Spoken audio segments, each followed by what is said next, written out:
Hello दोस्तों, तो क्या हाल चाल। आशा करते हैं कि आप अच्छे होंगे और मैं अच्छा हूँ और आप अपनी तैयारी को एक नई ऊंचाई प्रदान कर रहे होंगे सफलता विद देव के साथ।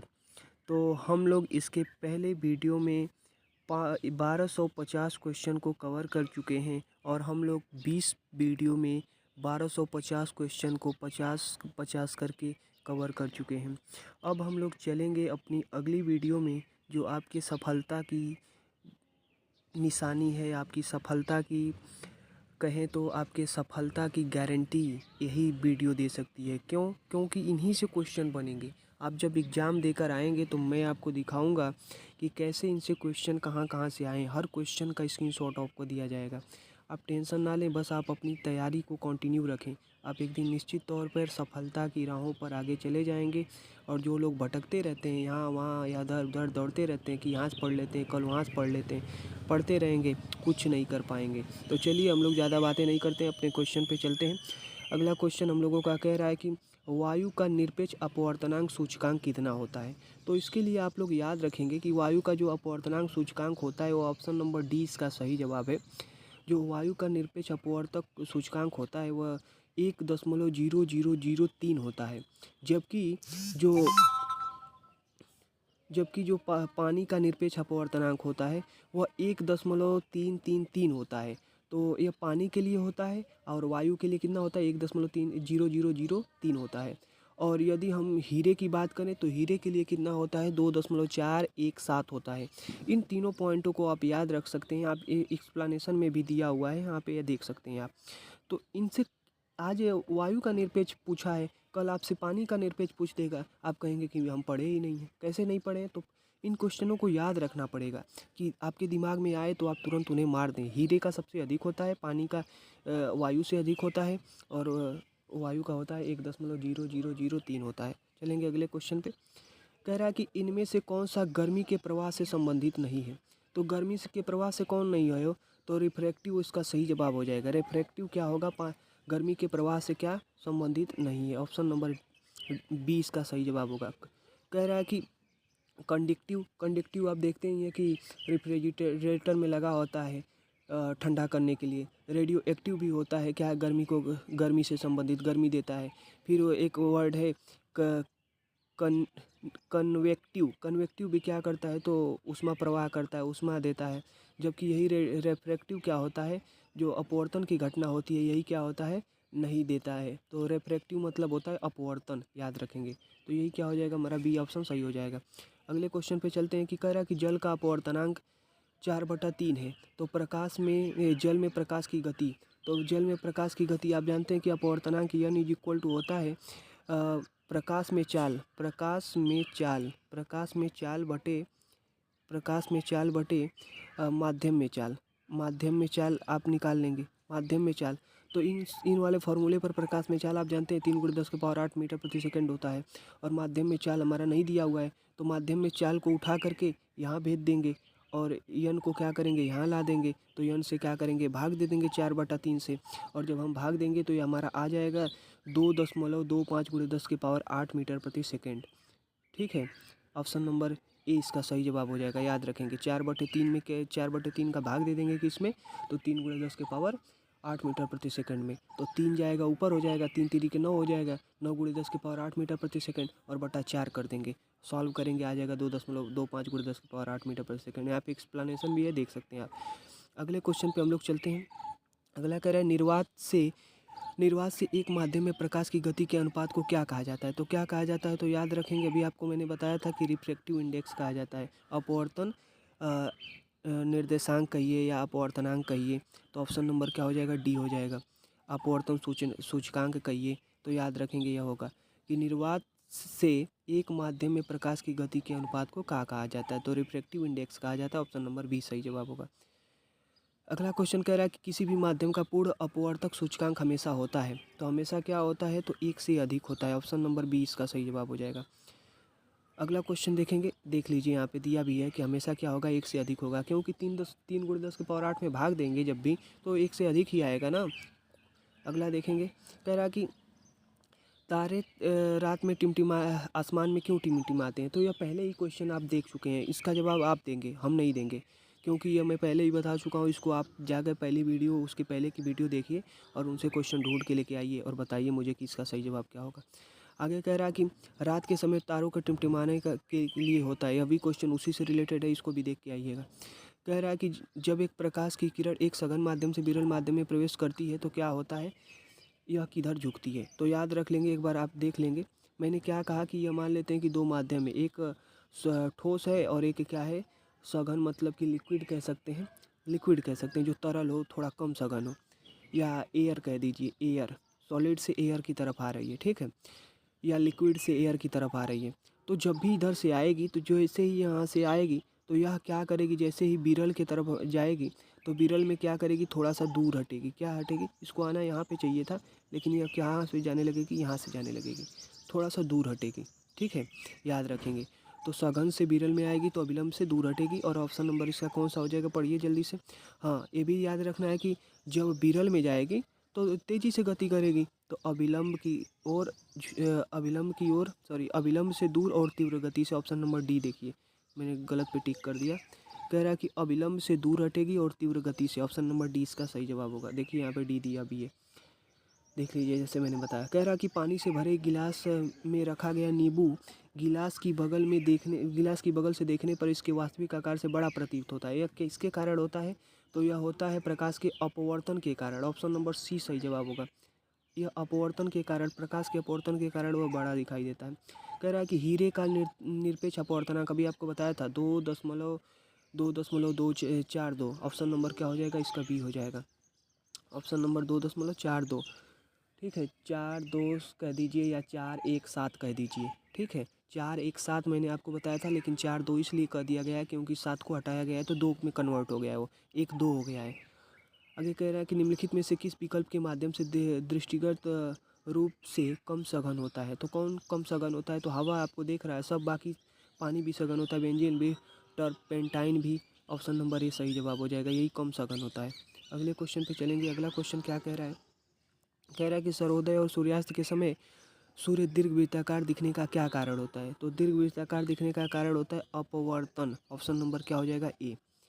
कह रहा है कि जब प्रकाश विरल माध्यम से सघन माध्यम में प्रवेश करता है तो वह धीमा तथा हो जाता है। तो कैसा हो जाता है, तो नॉर्मल की ओर झुक जाता है।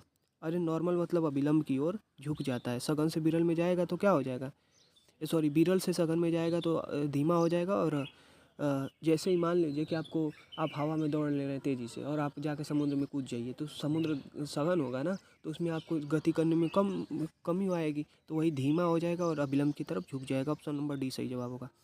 अगला क्वेश्चन कह रहा है कि प्रकाश की किरण पानी से ग्लास तक जाती है तो यह झुकता है, मतलब यह झुकता है तो किधर झुकता है, तो वही बता रहा है कि जब कहाँ से जाए, प्रकाश किरण पानी से ग्लास में जाए तो क्या होगा कि अविलंब की तरफ से।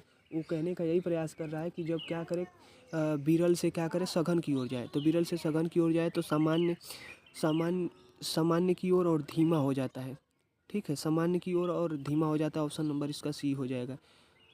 तो सामान्य की ओर कहने का मतलब है कि अविलंब की ओर झुक जाएगा और क्या करेगा, तो धीमा हो जाएगा। वही सामान्य मतलब कि नॉर्मल को सामान्य यहाँ लिख दिया है, यहाँ गलत मिस प्रिंटिंग है। नॉर्मल मतलब अविलंब होता है, ना कि सामान्य होता है, यही थोड़ी सी मिस प्रिंट है, याद रखेंगे। कह रहे हैं जब प्रकाश एक सघन माध्यम से विरल माध्यम में प्रवेश करता है तो सघन से विरल में को क्या करेगा, हो कि अविलंब से दूर हटेगा। अभी आपने पढ़ा था ना, तो इस पर गति पर क्या प्रभाव पड़ेगा, गति बढ़ जाएगी, तो कम हो जाएगी। गति पूछ रहा है ना, तो गति क्या हो जाएगी, बढ़ जाएगी। ऑप्शन नंबर ए सही जवाब हो जाएगा। अगले क्वेश्चन पे चलते हैं। अगला क्वेश्चन कह रहा है कि वायुमंडलीय अपवर्तन के कारण सूर्योदय और सूर्यास्त में लगभग दो मिनट तक की देरी हो सकती है। तो ऑप्शन नंबर इसका क्या होता है, 2 होता है।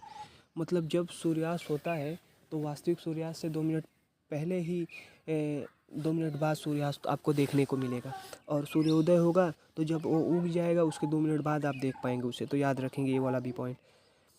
कह रहा है कि सूर्य के वास्तव में क्षितिज के ऊपर से गुजरने और हमारे द्वारा पृथ्वी पर इसकी छवि देखे जाने में सक्षम होने के बीच समयांतर 2 मिनट का होता है। अभी तो आपने ऊपर पढ़ा था। अगले क्वेश्चन को कह रहा है कि जब प्रकाश सघन माध्यम से विरल माध्यम में प्रवेश करता है तो धीमा हो जाता है विरल में, और अब सघन से विरल में तो वह क्या होता है, क्या लिखा है, जब प्रकाश सघन माध्यम से विरल माध्यम में प्रवेश करता है विरल में प्रवेश करेगा तो धीमा नहीं होगा, ये तो क्वेश्चन गलत दिया हुआ है। सघन, अगर ये लिखा होता कि विरल से सघन में प्रवेश कर रहा है तो वो धीमा होता। यह क्वेश्चन ही गलत है, इसको आप याद ना रखेंगे क्योंकि यह क्वेश्चन गलत है। क्यों? क्योंकि जब भी हमें, अभी आपको बताया था कि सघन से जब आप मान लेते हैं कि आप मान लीजिए कि आप समुद्र में से आएंगे, हवा में बाहर धरती पर आएंगे तो दौड़ेंगे तेज़ी से ना, तो कहाँ वह धीमा होगा, वो तो तेज हो जाएगा ना। तो अब एक गलत है क्वेश्चन। अगले क्वेश्चन पे चलेंगे हम लोग। कह रहा है कि निम्न में से कौन सा विकल्प कुछ निश्चित पदार्थों के अपवर्तनांक सूचकांक के सही आरोही क्रम को दर्शाता है बाएं से दाएं तक। तो इसमें सबसे होता है, सबसे पहला बर्फ़ होता है, बर्फ़ का अपवर्तनांक कम होता है, फिर उसके बाद केरोसिन का, फिर उसके बाद बेंजीन का, और सबसे ज़्यादा अपवर्तनांक होता है सेंधा नमक का। ऑप्शन नंबर क्या हो जाएगा? हमारा डी। यहाँ पे नीचे देख भी सकते हैं कि बर्फ़ का अपवर्तनांक 1.31 होता है, और केरोसिन का होता है 1.44, और बेंजीन का होता है 1.5, सेंधा नमक का 1.54। तो बर्फ़, केरोसिन और बेंजीन और सेंधा नमक, यह इसका सही जवाब होगा। अगले क्वेश्चन पे चलते हैं। निम्नलिखित में से किस माध्यम का अपवर्तनांक सबसे कम होता है? तो अपवर्तनांक किसका हो सबसे कम? हवा का। Option number option number C. A मैंने बोल दिया मिस्टेक से। अगले क्वेश्चन को देखेंगे कि किस स्थिति में एक अभिलंब किरण, आपतित किरण और परावर्तित किरण सभी एक ही सतह में होते हैं। तो कब होता है वो? तो अपवर्तन और परावर्तन दोनों में क्या होता है? तो तीनों क्या होते हैं? अभिलंब में आपतित किरण, अपवर्तित किरण और अभिलंब तीनों एक ही तल में होते हैं। ऑप्शन नंबर बी सही होगा। कह रहा है कि कारण प्रकाश आकाश में तारा टिमटिमाता है? तो वायुमंडलीय अपवर्तन के कारण। ऑप्शन नंबर क्या हो जाएगा? डी इसका सही जवाब होगा। अगला क्वेश्चन कह रहा है कि जब माध्यम में प्रकाश किरणों का झुकाव को कहा जाता है?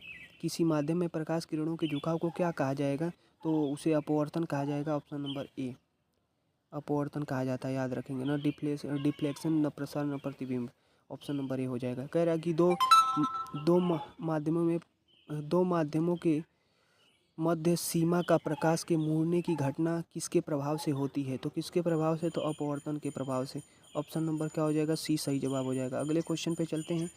अगला क्वेश्चन कह रहा है कि पूर्ण आंतरिक परावर्तन। अब हम लोग देखेंगे total internal reflection of light, इससे रिलेटेड क्वेश्चन को। कह रहा है कि प्रकाशिक तंतु किस सिद्धांत पर कार्य करता है? तो पूर्ण आंतरिक परावर्तन के सिद्धांत पर। ऑप्शन नंबर क्या हो जाएगा? बी सही जवाब हो जाएगा।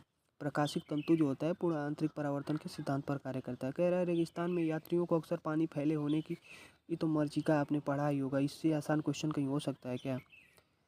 अगला देखेंगे उत्तल। अब लेंस को हम लोग देखेंगे उत्तल और अवतल लेंस। कह रहा है कि 6 सेमी व्यास वाली एक वस्तु को +5 डायोप्टर की क्षमता वाले लेंस के सामने 10 सेमी की दूरी पर रखा जाता है, तो वस्तु की प्रतिबिंब का व्यास होगा। तो ये थोड़ा सा सवाल है, आप इसको कैसे निकालेंगे तो मैं बता देता हूँ। यहाँ पे दिया है कि वस्तु कितना हो, तो 6 सेमी व्यास का हो, ठीक है। और यहाँ पे दिया हुआ है कि 10 सेमी दूरी पर रखा गया है, तो भी का मान दे दिया 1/10, और ओ का मान दे दिया हमारा कुछ 6, आई का मान हम लोग निकाल लेंगे, और फिर उसके बाद पी का मान दे दिया है, डायोप्टर क्षमता दे दिया 5 डायोप्टर। उत्तल लेंस है, क्यों उत्तल लेंस है? क्योंकि प्लस की डायोप्टर क्षमता है, तो उत्तल लेंस है। तो अब हम लोग क्या करेंगे, जो भी निकालेंगे, जो प्रतिबिंब बनेगा वह किधर बनेगा? तो इस साइड बनेगा, मतलब कि माइनस में बनेगा। माइनस वाला कोई दिया नहीं, अर्थात प्लस ही बनेगा, कट जाएगा।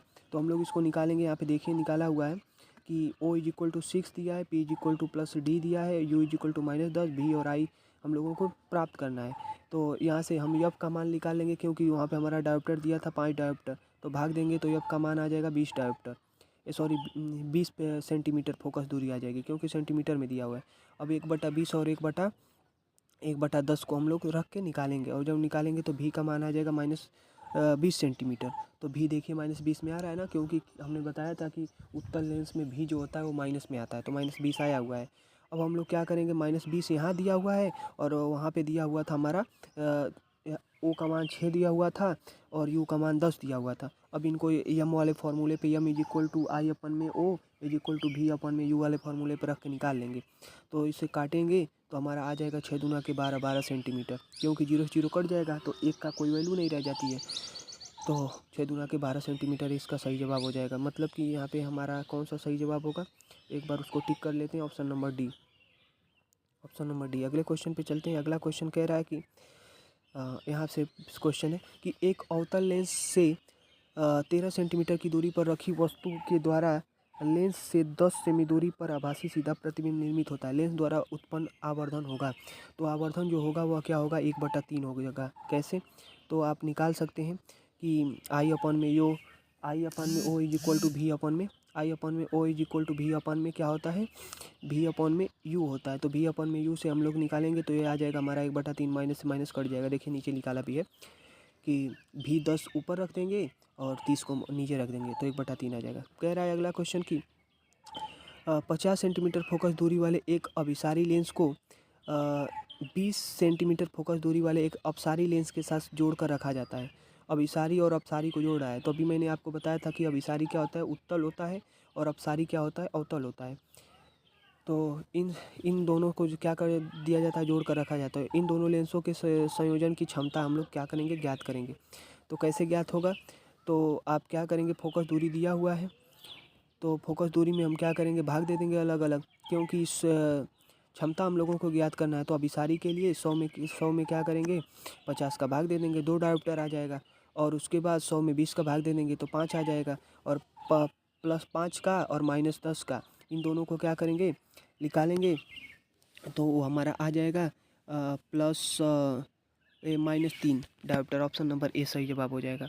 अब एक चीज़ देख लीजिए, क्यों अभिसारी लेंस में प्लस आता है, तो अभिसारी लेंस में प्लस आता है तो किस लेंस में प्लस होता है क्षमता, तो उत्तल लेंस में। तो अभिसारी क्या होगा, उत्तल लेंस होगा, और अपसारी क्या होगा, अवतल लेंस होगा। याद रखेंगे, क्योंकि माइनस प्लस और अभिसारी अपसारी में बहुत डिफरेंस हो जाएगा आपके एग्जाम में, याद रखेंगे। तो कह रहा है कि एक वस्तु को अवतल लेंस के मुख्य फोकस पर रखा गया है, इनमें से कौन सा विकल्प निर्मित प्रतिबिंब के अभिलक्षणों को निरूपित करता है। तो अवतल लेंस मुख्य फोकस पर रखा गया है, वस्तु अवतल लेंस के मुख्य फोकस पर रखा गया है, तो अनंत पर बनेगा, आभासी बनेगा, और वास्तविक बनेगा, और बड़ा बनेगा। ऑप्शन नंबर सी सही जवाब होना चाहिए। एक बार हम लोग देख लेते हैं, डी बनेगा, आभासी और अत्यधिक छोटा। कह रहा है कि अवतल लेंस के मुख्य फोकस पर रखा गया है, तो लेंस है ना, तो लेंस है तो दर्पण होता तो बड़ा बनता, लेकिन लेंस में थोड़ा सा इसके भी उल्टा हो जाता है। तो निम्नलिखित में से प्रतिबिंब के अभिलक्षण कैसे होंगे, आभासी और अत्यधिक छोटा। मैं दर्पण समझ लिया था, थोड़ा सा मिस्टेक हो गया था, याद रखेंगे डी सही जवाब होगा। अगले क्वेश्चन पे चलते हैं कि मान लीजिए कि एक लैंप को 10 वोल्ट की बैटरी के साथ संयोजित किया जाता है, और लैंप से होकर प्रवाहित होने वाली धारा 2 एम्पीयर है।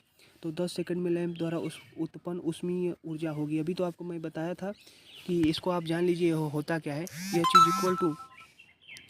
इक्वल टू क्या होता है, वी आई टी होता है। इस वाले फार्मूले पे हम रख के लगाएंगे तो क्या हो जाएगा, देखिए हमारा क्या दिया हुआ है, एच निकालना है। तो वी का मान कितना दिया हुआ है, 10। आई का मान दिया हुआ है 2, तो 10 दूना के 20, और 20 में क्या करेंगे, टी से मल्टीप्लाई कर देंगे, 200 जूल आ जाएगा। वी आई टी, याद रखेंगे इसको, यह चीज़ equal to V I T होता है। अगला क्वेश्चन कह रहा है कि जब कोई किरण उत्तल लेंस के मुख्य अक्ष के समांतर आपतित होती है तो अपवर्तित किरण से होकर गुजरेगी। तो यदि मुख्य अक्ष के समांतर आएगी तो फोकस से होकर गुजरेगी, मुख्य फोकस। ऑप्शन नंबर ए सही जवाब हो जाएगा। अगला क्वेश्चन चल देखते हैं कि लेंस के प्रकाशिक केंद्र से निर्गत किरण क्या होती है। प्रकाशिक केंद्र से आएगी तो बिना विचलित हुए अविचलित रहेगी। ऑप्शन नंबर इसका क्या हो जाएगा, वी हो जाएगा। अगले क्वेश्चन पे चलते हैं, कह रहा है कि गोली लेंस बनाने के लिए इनमें से किस पदार्थ का उपयोग नहीं किया जा सकता है। तो सेलोफोन का, जल का, लकड़ी का। लकड़ी नहीं, लकड़ी ऑप्शन नंबर इसका डी सी सही जवाब हो जाएगा। कह रहा है कि 10 सेमी क्षमता वाले अवतल लेंस की फोकस दूरी कितनी होगी। तो इसकी हो जाती है 10 सेमी क्षमता दिया है, तो हम लोगों को फोकस दूरी निकालना है, या फिजिकल टू 1/d हो जाएगा। तो 1 में 10 का भाग देंगे तो आ जाएगा दशमलव। अवतल लेंस है तो माइनस में आएगा 0.01 -0.1 मीटर। ऑप्शन नंबर डी सही जवाब होगा। अगला क्वेश्चन देखते हैं। अगला कह रहा है कि एक अपसारी लेंस की फोकस दूरी 50 सेंटीमीटर, तो लेंस की क्षमता ज्ञात करिए। क्या करेंगे, लेंस की क्षमता ज्ञात करें, सेंटीमीटर में दिया है तो इसमें 100 का भाग दे देंगे, 100 ऊपर चला जाएगा, 50 से भाग देंगे उसमें तो 2 डायोप्टर आ जाएगा। और लेंस भी देख लेंगे कौन सा है, तो अपसारी लेंस पूछ रहा है, तो अपसारी होता है अवतल। अवतल में माइनस होगा, देख लीजिए, प्लस और माइनस में दिक्कत आ जाएगी आपका। अभी मैं ऊपर बताया था कि अपसारी क्या होता है, अवतल लेंस, और अभिसारी क्या होता है, उत्तल लेंस होता है। तो इसका -2 आ जाएगा। ये भी कन्फ्यूज याद देगा आपको एग्जाम में। कह रहा है किसी वस्तु को 15 सेंटीमीटर फोकस दूरी वाले उत्तल लेंस के मुख्य अक्ष पर 40 सेमी की दूरी पर रखा गया है। लेंस द्वारा उत्पन्न आवर्धन होगा और प्रतिबिंब होगा। तो क्या होगा, तो 1 से कम होगा आवर्धन और उल्टा होगा। जो प्रतिबिंब बनेगा वो कैसा बनेगा, उल्टा बनेगा। क्यों, कैसे, क्यों कह रहा है कि उत्तल लेंस है तो उत्तल लेंस है ना, तो उत्तल लेंस में अवतल दर्पण के समान चीज़ें होने लगती हैं, तो क्या हो जाएगा, उल्टा प्रतिबिंब बनने लगेगा। ऑप्शन नंबर ए सही जवाब हो जाएगा। अगला देखेंगे, अगला क्वेश्चन कह रहा है और आवर्धन क्षमता जो आएगी उससे सॉल्व करके निकालेंगे तो माइनस से मतलब 1 से कम आएगी। अगला कह रहा है कि लेंस द्वारा उत्पन्न आवर्धन क्षमता किसके बराबर होती है। तो अभी आपने देखा था कि भी अपॉन में यू के बराबर होती है। ऑप्शन नंबर ए इसका सही जवाब हो जाएगा। आवर्धन क्षमता P इज इक्वल टू भी अपॉन में यू या आई अपॉन में ओ, तो ए इसका सही जवाब होगा। अगला देखते हैं, प्रकाशिक उपकरण वाई की फोकस दूरी धनात्मक है, तो वाई 1 है। फोकस दूरी जब धनात्मक होगी तो क्या होगा, ऑप्शन नंबर इसका सी हो जाएगा, उत्तल लेंस और अवतल दर्पण। धनात्मक में उत्तल लेंस हो जाएगा या अवतल दर्पण उत्तल दर्पण हो जाएगा। उत्तल लेंस या उत्तल दर्पण दोनों की फोकस दूरी क्या होती है, धनात्मक होती है। आगे देखेंगे, अगला कह रहा है कि किसी वस्तु को उत्तल लेंस के मुख्य अक्ष पर F1 और F2 F1 के बीच से किसी स्थित बिंदु पर रखा गया है, तो इससे निर्मित प्रतिबिंब होगा तो वास्तविक और बड़ा होगा। ऑप्शन नंबर इसका क्या हो जाएगा, सी हो जाएगा। प्रतिबिंब कैसा होगा, वास्तविक होगा और बड़ा होगा। Option number C. कह रहा है किसी वस्तु को 4 डायोप्टर क्षमता वाले लेंस के मुख्य अक्ष पर 30 सेमी की दूरी पर रखा गया है, निर्मित प्रतिबिंब होगा। तो प्रतिबिंब बस पूछ रहा है, तो एक दो चीज़ आप पहले लेंस पहचानने का प्रयास करिए। तो लेंस क्या है, उत्तल लेंस है क्योंकि प्लस में दिया हुआ है। तो प्रतिबिंब कैसा होगा, तो उत्तल लेंस में अवतल दर्पण के समान बनने लगेगा, मतलब कि उल्टा प्रतिबिंब बनने लगेगा और वास्तविक बनने लगेगा। ठीक है, तो ऑप्शन नंबर क्या हो जाएगा, सी सही जवाब। अगला क्वेश्चन देखते हैं। अगला क्वेश्चन कह रहा है कि एक 6 सेमी ऊंची सुई को -2.5 डायोप्टर की क्षमता वाले एक लेंस के सामने 20 सेमी की दूरी पर रखा गया है। सुई के प्रतिबिंब की ऊंचाई होगी तो वो कितनी हो जाएगी, 4 सेंटीमीटर हो जाएगी। कैसे निकालेंगे, तो यहाँ पे डायोप्टर दिया है, यहाँ से एफ का मान निकाल लेंगे और एक वस्तु दिया हुआ है कि कितनी दूरी पर वस्तु रखी गई है, तो 20 सेंटीमीटर की दूरी पर रखी गई है। तो एफ 1/एफ से और 1/भी से मान निकाल लेंगे, 1/यू से 1/भी का मान, और जब भी का मान निकल जाएगा तो भी बटे और 6 रख देंगे और भी रख देंगे और यू का मान 20 दिया हुआ है और सॉल्व कर लेंगे तो 6 दूना के 12 के समथिंग हम लोगों का 4 सेंटीमीटर आ जाएगा। सॉल्व करेंगे तो यहाँ पे देख लीजिए, यहाँ पे सॉल्व किया हुआ है कि एफ का जो मान है वो हमारा कितना है, -40 सेंटीमीटर। और उसके बाद निकालने पे हम लोगों का भी is equal to -40/3, I upon O is equal to भी अपन में U, I is equal to 4 आ गया। ऑप्शन नंबर क्या हो जाएगा हमारा, बी। ठीक है, अगले क्वेश्चन पे चलते हैं। कह रहा है कि किसी 1 सेमी लंबी वस्तु को 8 सेमी फोकस दूरी वाले उत्तल लेंस के मुख्य अक्ष पर 12 सेमी की दूरी पर रखा गया है। निर्मित प्रतिबिंब की ऊंचाई होगी, तो निर्मित प्रतिबिंब की ऊंचाई फिर वही वाले फॉर्मूला लगाएंगे। एक फोकस दूरी लेंस की कितनी है, 1/6 है। मुख्य अक्ष पर उसकी वस्तु कितनी रखी गई है, तो 12 सेमी की दूरी पर रखी गई है। तो 1/8 और भी इधर आएगा तो क्या हो जाएगा हमारा, माइनस का हो जाएगा। और माइनस का हो जाएगा तो हम क्या करेंगे, 1/8 और इस साइड आएगा तो प्लस का हो जाएगा। 1/8 और प्लस 1/12, इसको सॉल्व कर देंगे तो हम लोगों का आ जाएगा। एक बार इसको हम लोग देख लेते हैं, यहाँ पे सॉल्व किया है तो हम लोगों का हो जाएगा। ओ का मान 1 दिया हुआ है, एफ का मान 8 दिया हुआ है और यू का मान दिया हुआ है -12। सॉल्व करेंगे तो भी का मान आ जाएगा 24 सेंटीमीटर। और 24 सेंटीमीटर को आई अपन में ओ में रखेंगे और एक ओ का मान 1 सेंटीमीटर दिया हुआ है। और जब इनसे सॉल्व करेंगे तो हमारा 12 दूना 24, तो 2 सेंटीमीटर आ जाएगा। ऑप्शन नंबर इसका क्या हो जाएगा, तो ए इसका सही जवाब हो जाएगा। देखिए ऑप्शन नंबर ए। अगला क्वेश्चन देखेंगे। अगला क्वेश्चन कह रहा है कि एक वस्तु को 20 सेंटीमीटर फोकस दूरी वाले एक उत्तल लेंस से 50 सेमी की दूरी पर रखा गया। इसके द्वारा इसका प्रतिबिंब लेंस से कितनी दूरी पर बनेगा। फिर वही वाला फॉर्मूला लगाना पड़ेगा। उत्तल लेंस है तो फोकस दूरी क्या होगी, धनात्मक होगी। तो 1/20 और वस्तु रखा गया 1/50 पे, तो इसको क्या करते हैं, इस साइड लेके आते हैं। तो 1/20 और 1/50 को क्या करेंगे, सॉल्व करेंगे तो प्लस हो जाएगा। तो सॉल्व करने पे भी का मान जो आ जाएगा हमारा कितना आ जाएगा, 33.33 आ जाएगा। ऑप्शन नंबर क्या हो जाएगा इसका, ए सही जवाब हो जाएगा। ठीक है, ये तो इतना आप लगा सकते हैं। अब मैं लगाना है तो एक एक पॉइंट बताऊंगा तो थोड़ा वीडियो लंबी हो जाएगी, देखेंगे आगे। कह रहा है कि किसी वस्तु को एक 10 डायोप्टर क्षमता वाले लेंस के मुख्य अक्ष पर 15 सेमी की दूरी पर रखा गया है, निर्मित प्रतिबिंब होगा। फिर वही अब कमाल निकाल लेंगे। डायोप्टर दिया है तो डायोप्टर दिया है तो एक में क्या करेंगे, 10 का भाग दे देंगे। एक में 10 का भाग देंगे तो कितना आएगा, वो 10 में भाग नहीं जाएगा, दशमलव लगेगा, जीरो बढ़ेगा तो एक आ जाएगा, 0.1 आ जाएगा।